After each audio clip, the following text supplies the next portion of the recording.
ಸಮಾಜದ ಪ್ರತಿಯೊಬ್ಬರೂ ಕೂಡ ತನಗೇನು ಅನ್ನುವಂಥ ಆ ಚಿಂತನೆಯನ್ನೇ ಮಾಡೋರು ಹೊರತು ತನ್ನಿಂದ ಸಮಾಜಕ್ಕೆ ಏನಾದರೂ ಮಾಡಬಹುದು ಎನ್ನುವಂಥ ಚಿಂತನೆ ಮಾಡೋರು ಬಹಳ ಕಡಿಮೆ ಅಂತ.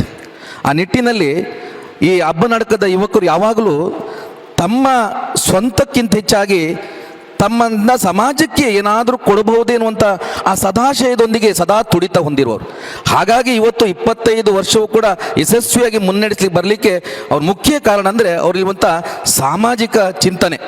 ನಮ್ಮ ಈ ತಂಡದಿಂದ ಸಮಾಜಕ್ಕೆ ಏನಾದರೂ ಏನು ಮಾಡ್ಬೋದು ಅನ್ನುವಂಥ ಚಿಂತನೆಯೊಂದಿಗೆ ಸದಾ ಸಮಾಜಕ್ಕೆ ಉಪಯುಕ್ತವಾಗುವಂಥ ಕಾರ್ಯಕ್ರಮಗಳನ್ನು ಮಾಡೋದ್ರ ಮೂಲಕ ಪರಿಸರದ ಜನರ ಪ್ರೀತಿ ಅಭಿಮಾನಕ್ಕೆ ಪಾತ್ರ ಆಗೋದ್ರ ಮೂಲಕ ಇವತ್ತು ಯಶಸ್ವಿಯಾಗಿ 25ನೇ ಒಂದು ವರ್ಷವನ್ನು ಪೂರೈಸಿ ರಜತ ಮಹೋತ್ಸವವನ್ನು ಆಚರಿಸ್ತಾ ಇದೆ.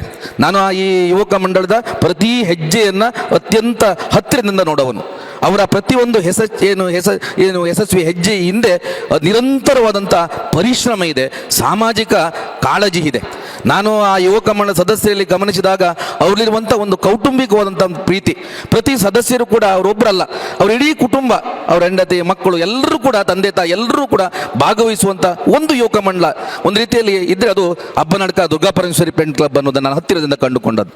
ಮತ್ತು ಎಲ್ಲಕ್ಕಿಂತ ಮುಖ್ಯವಾಗಿ ಅವರು ಒಂದು ತಂಡವಾಗಿ ಭಾಗವಹಿಸುವಂಥ ರೀತಿ, ಆ ತಂಡವನ್ನು ಮುನ್ನಡೆಸುವಂಥ ರೀತಿ, ಎಲ್ಲಕ್ಕಿಂತ ಹೆಚ್ಚಾಗಿ ಮುಖ್ಯವಂತ ಆ ಯಶಸ್ಸಿನ ಸೂತ್ರಧಾರ ಯಾರಂದರೆ ನನ್ನ ಅತ್ಯಂತ ಆತ್ಮೀಯ ಮಿತ್ರರಾಗಿರುವಂಥ ಈ ಹಬ್ಬನಡಕ ಫ್ರೆಂಡ್ಸ್ ಕ್ಲಬ್ನ ಸಂಚಾಲಕರಾಗಿರುವಂಥ ನಮ್ಮ ಸಂದೀಪ್ ಪೂಜಾರಿ ಅವರು. ಅವರಲ್ಲಿರುವಂಥ ಆ ಸಜ್ಜನಿಕೆ, ನಮ್ಮಲ್ಲಿ ಒಂದು ಮಾತಿದೆ, ಪೇಟ ಬಿಟ್ಟರೆ ಶಿರದಿ ರಾಜನಾಗುವೆಯೇನೋ, ನಡೆ ನುಡಿಯ ಗುಣದಿಂದ ರಾಜ ಮರ್ಯಾದೆ, ಅರಸು ಅನವರತ ಸರಿ ಹೆಜ್ಜೆ ಗುರುತುಗಳ ಸತ್ಪಥದಿ ದೊರೆತನೋ ಮುದ್ದುರಾಮ ಅಂತ. ಇವತ್ತು ಎಲ್ಲರ ಗೌರವಕ್ಕೆ ಸಂದೀಪ್ ಪೂಜಾರಿ ಪಾತ್ರ ಆಗಿದೆ ಅಂತ ಹೇಳಿದರೆ ಅವರ ಆ ಸಜ್ಜನಿಕೆ, ಎಲ್ಲರೊಂದಿಗೆ ಬೆರೆಯುವಂಥ ರೀತಿ, ಎಲ್ಲಕ್ಕಿಂತ ಹೆಚ್ಚಾಗಿ ಆ ಹಬ್ಬನಡಕದ ತಂಡವನ್ನು ಅವರು ಎಷ್ಟೊಂದು ಆತ್ಮೀಯತೆಯಿಂದ ಮುನ್ನಡೆಸಿದ್ದಾರೆ. ನಿರಂತರ ಸಂಚಾಲಕರಾಗಿ ಅವರ ಆ ಹಬ್ಬನಡಕ ಫ್ರೆಂಡ್ಸ್ ಕ್ಲಬ್ ನಡೆದ ರೀತಿ ಇದೆಯಲ್ಲ, ಅದು ಸಮಾಜದ ಇತರರಿಗೊಂದು ಮಾದರಿ. ಈ ದೃಷ್ಟಿಯಿಂದ ನಾನು ಕನ್ನಡದ ಕಾರ್ಯಕ್ರಮ ಒಂದು ತಾಲೂಕು ಸಮ್ಮೇಳನವನ್ನು ಅತ್ಯಂತ ಯಶಸ್ವಿ, ಮುಂಚಿನ ದಿನ ಸಮ್ಮೇಳನಕ್ಕೆಲ್ಲ ವ್ಯವಸ್ಥೆ ಆಗಿದೆ, ವೇದಿಕೆ ಸಿದ್ಧ ಆಗಿದೆ. ಆದರೆ ಮಳೆ ಬಂದಾಗ ಆ ವೇದಿಕೆಯಲ್ಲಿ ಅಸ್ತವ್ಯಸ್ತ ಆದಾಗ ಆ ಎಲ್ಲ ವೇದಿಕೆಯನ್ನು ಆ ಒಂದು ಕೆದಿಂಜ ಸಂಸ್ಥೆಯ ಮೇಲ್ ಮಾಡಿಕೊಂಡು ಹೋದಂತ ಹೀಗೆ ಬೆಳಿಗ್ಗೆ ಆದಾಗ ಎಲ್ಲ ಸಿದ್ಧ ಆಗಿದೆ.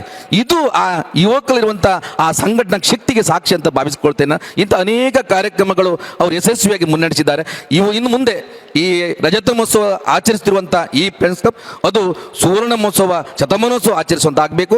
ಇವರು ರಾಜ್ಯ ಪ್ರಶಸ್ತಿ, ರಾಷ್ಟ್ರ ಪ್ರಶಸ್ತಿ ದೊರೆಯುವಂತಾಗುವಂಥ ಶುಭ ಹಾರೈಸ್ತಾ ಇವರ ಯಶಸ್ಸಿಗೆ ಇನ್ನೆಲ್ಲ ಸಮಾಜದ ಆ ಸಹಕಾರ ನೀಡಲಿ. ಇವರ ರಜತ ಮಹೋತ್ಸವ ಕಾರ್ಯಕ್ರಮ ಕೂಡ ಅತ್ಯಂತ ಯಶಸ್ವಿಯಾಗಿ ನಡೆಯಲಿ ಅಂತ ಹಾರೈಕೆಯೊಂದಿಗೆ ನಾನು ಮಾತನ್ನು ಮುಗಿಸ್ತೇನೆ. ಧನ್ಯವಾದ.